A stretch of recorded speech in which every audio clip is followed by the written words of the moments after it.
দর্শক, হাম পরিস্থিতির আরও খবর জানবো, রাজধানী থেকে সেই খবর জানবো। আমাদের সঙ্গে যুক্ত হচ্ছেন সহকর্মী আহমেদ সোহাগ। সোহাগ, আমরা বলছিলাম হামের প্রকোপ রাজধানীতেই তুলনামূলকভাবে বেশি। কেমন দেখছেন হাসপাতালের অবস্থা? চিকিৎসকরা কি বলছেন? আপনি কোন হাসপাতালটিতে আছেন, জানাবেন বিস্তারিত।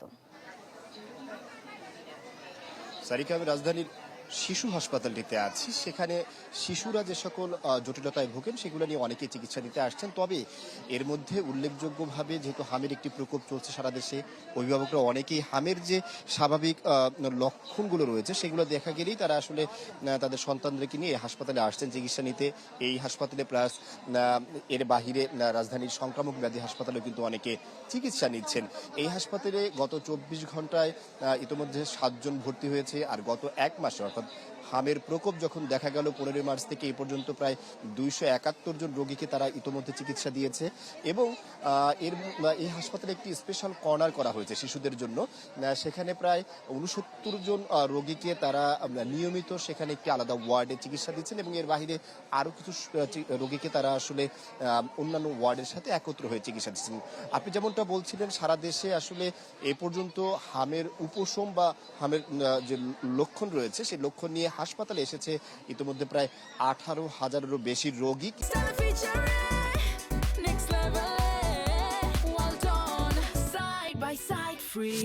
কিন্তু এর মধ্যে দেখা গিয়েছে যে 11,000 রোগী হামের লক্ষণ পাওয়া গিয়েছে, যার মধ্যে 9,000ই কিন্তু সুস্থ হয়ে দেশের বিভিন্ন হাসপাতাল থেকে বাসায় ফিরেছেন। মাত্র 2,000 রোগী বা 2,000-এর কিছু বেশি রোগী আক্রান্ত এখনো চিকিৎসা নিচ্ছেন, এমনটাই কিন্তু স্বাস্থ্য মন্ত্রণালয় থেকে আমাদেরকে জানিয়েছে। সারিকা। সোহাগ, ধন্যবাদ আপনাকে। আমরা রাজশাহীর খবর জানবো। আমাদের সঙ্গে আছেন সহকর্মী আবরার শাহীর। আবরার শাহীর, কি অবস্থা রাজশাহীতে হামের প্রকোপের এবং টিকাদান কর্মসূচি চলছে কিনা জানাবেন।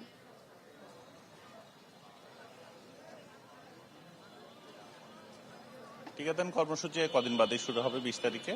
রাজশাহী মেডিকেলের সামনে এখন আমরা রয়েছি। এখানে গত শনিবার, রোববার এবং সোমবার 3 দিন কোনো শিশুর মৃত্যু না হলেও মঙ্গলবার এবং আজকে বুধবার এই দুদিনে 2 জন শিশুর মৃত্যু হয়েছে উপসর্গ নিয়ে। ফলে এখনো বলা যায় যে আজকে কিন্তু কোনো শিশুর মৃত্যু হয়নি। এদিকে এই উপসর্গ নিয়ে চিকিৎসাধীন রোগী ভর্তি রয়েছে 164 জন। আর এ পর্যন্ত এই হাসপাতালটিতে মোট ভর্তি রোগীর সংখ্যা ছিল 602 জন।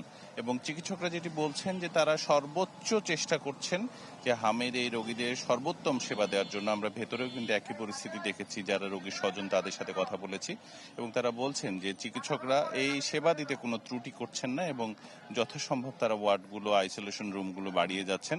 তবে এই মার্চের শুরু থেকে এ পর্যন্ত আসলে এই হাসপাতালে হামের উপসর্গ নিয়ে মৃত্যু হয়েছে মোট 50 জনের। আজকে দেয়া তথ্য মতে গত 24 ঘন্টায় আবারও নতুন করে উপসর্গ নিয়ে ভর্তি হয়েছে 24 জন শিশু এবং হামে যে উপসর্গ নিয়ে ডিসচার্জ ভালো হয়ে বাসায় ফিরেছেন 14 জন। যদিও গতকাল থেকে সংখ্যাটা কিছুটা কম, গতকাল 17 জনের ডিসচার্জ হয়েছিল, ভর্তি হয়েছিল 19 জন। আজকে ভর্তি হয়েছে 24 জন এবং ডিসচার্জ হয়েছে 14 জন।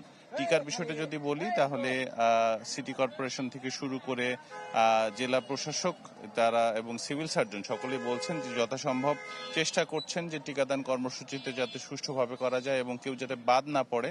যারা এর আগে টিকা পেয়েছেন তাদের অ্যাপের মাধ্যমে রেজিস্ট্রেশন করে আবারও এই টিকা নিতে বলা হয়েছে, টাইফয়েডের টিকার মতো। এবং চিকিৎসকরা বলছেন যে অবস্থা স্থিতিশীল ছিল, তবে এখন কিছুটা কমে এসেছে। কারণ আগে প্রায় 10-15 দিন আগেও আমরা দেখেছি যে হাসপাতালে অন্তত একদিনে 3 থেকে 4 জন শিশু মারা যাওয়ার পর্যন্ত রেকর্ড ছিল উপসর্গ নিয়ে, তবে সেটি একেবারেই কমে এসেছে।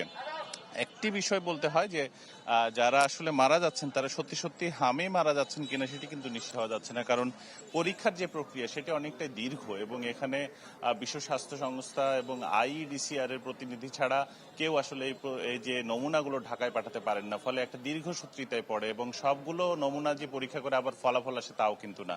এটি সহজ করার একটা দাবি জানিয়েছেন স্বজনরা। এ ছিল আমার কাছে রাজশাহী মেডিকেল থেকে সারিকা। আবার শাহীর, আপনাকে ধন্যবাদ। এর মধ্যে সুলতান মাহমুদ কনিক আছেন আমাদের সঙ্গে ময়মনসিংহ থেকে, জানবো সেখানকার খবর। কনিক, জানাবেন বিস্তারিত।